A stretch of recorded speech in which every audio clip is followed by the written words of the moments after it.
Hey everyone, Cody here with RST Outdoors. In today's video, I'm going to show you guys how to make your very own dragging sinkers, much like this one right here. Now this is the dragging sinker that I use, and there'll be another video dropped today as well, where my friend Justin and I fished a catfishing tournament with the Cumberland River Captain's Association, and all we did was drag to put 5 fish in the boat. Before we get too much further into today's video, if you haven't yet, or if this is your first video with us, make sure you go down to the bottom right hand corner of your screen and subscribe to the channel. Click the bell so you get notified and you can stay up to date on all of our new content. Okay, so some of you may be wondering what it is you need to make your own dragging sinkers like this. And it's really simple, just a handful of hand tools and a few pieces of material, and you can make these things for just over $1 a piece. Now that's going to save you a lot of money over the retail price for what most dragging sinkers cost, since they can run anywhere from like $5 to $9 a piece. So what you're going to need to make this happen is some vinyl tubing, some 3/8 inch internal diameter. You're going to need some screw eyes. Take one out there, let's get a good view of it. The size here is a 214. I've found that works out really well and is quite comparable to most of the brass eyelet style eyes that you would use on any of your other sinkers. You need a 3/8 inch wooden dowel, and you need a 3/8 inch steel rod. Now, I use steel just because it's far more accessible, and the steel is about an ounce for every 2 inches of steel rod that you use. So if you want to make a 2-ounce sinker, you need 4 inches of steel. If you want to make a 3-ounce sinker, you need 6 inches.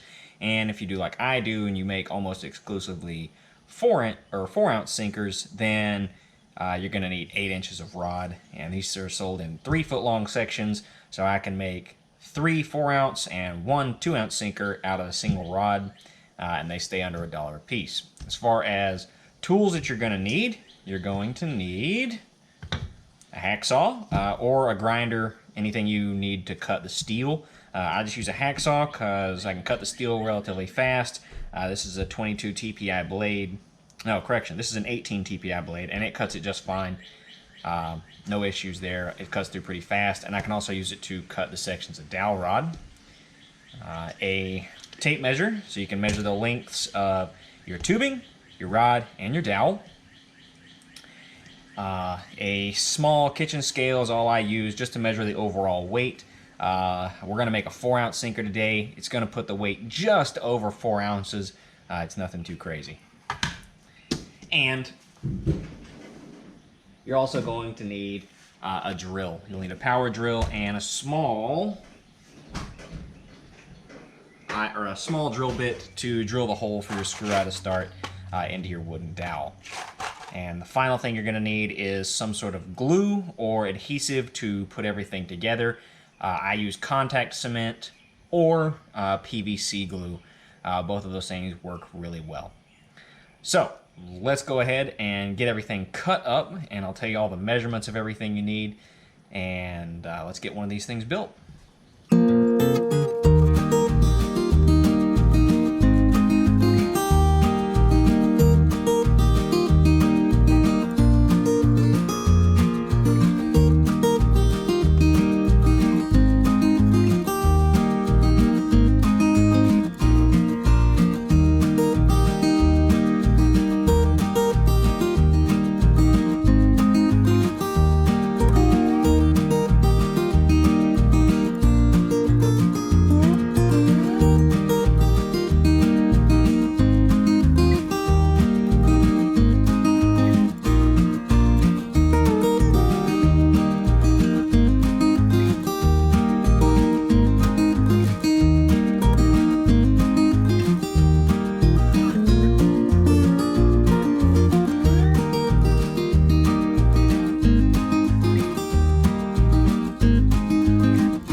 Alright, so now that you've got your metal rods and your wooden dowels deburred a little bit and smoothed up with the sandpaper, you're going to take your wooden dowels, you're going to take your drill, like I mentioned earlier, in a small drill bit, and as close to the center as you can, you're going to drill a hole about 1/2 of an inch through them.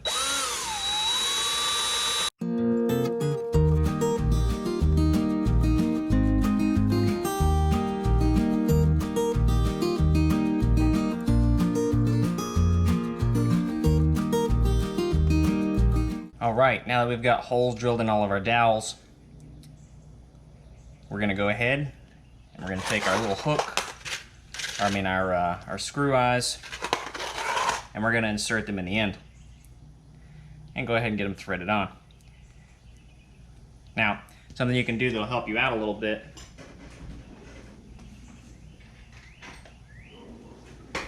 Take a small Allen wrench and put through it, and you can thread it in a little easier.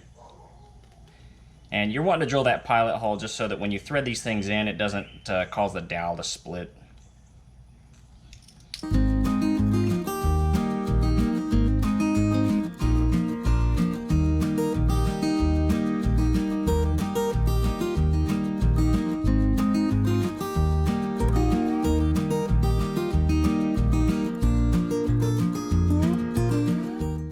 Alright, so for this next part, I've put down a sheet of paper just to kind of protect my work surface, and I put on some nitrile gloves just to keep this stuff off my hands.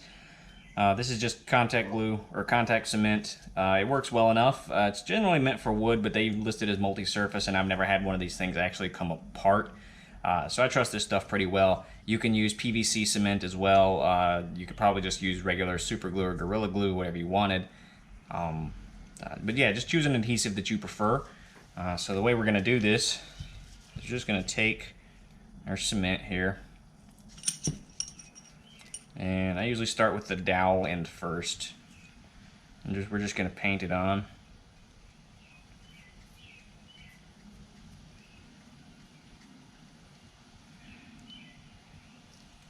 Doesn't have to be too crazy with the amount or anything, just enough to get it good and covered around the edges.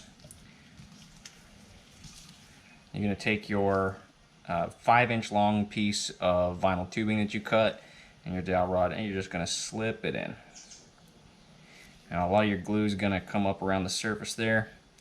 You want to make sure you push it all the way so that the dowel is as flush with the top of that as you can get it. Take your contact cement brush. You can use a paintbrush if you're using something else, another type of glue or whatever, and then just go around the top. This just kind of seals everything up really good at the end. It also gets rid of any excess like gobs of glue or anything. Just trying to force it out, so just gonna push it back. There we go. All right. And then the next step is to do the same thing with the rod end.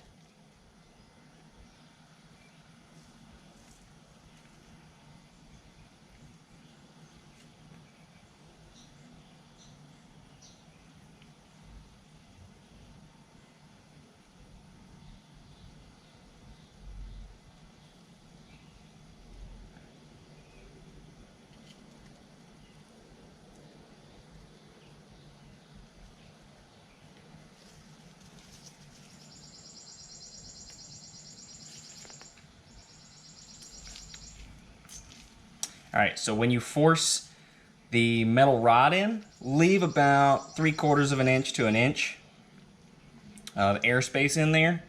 That'll help give you a little bit of buoyancy and help the front end of your sinker float up a little bit. It can help a lot with bottom snags, things like that. And then same deal here, just wipe away any excess glue, and it creates a good seal around the bottom to keep water from getting in. Now right there's where we put that paper down, catch some of those splatters. Alright, now I normally go and hang mine up to dry by the eyelet. I've never had any issues with them falling apart or anything. Let's go ahead and get the other 4 finished up. Alright folks, so that's all there is to it. So final design looks something like this. It's about 1 foot long when all is said and done. About 10 inches long. And it weighs 4.3 ounces. See there? 4.3 ounces. Okay, that's pretty good.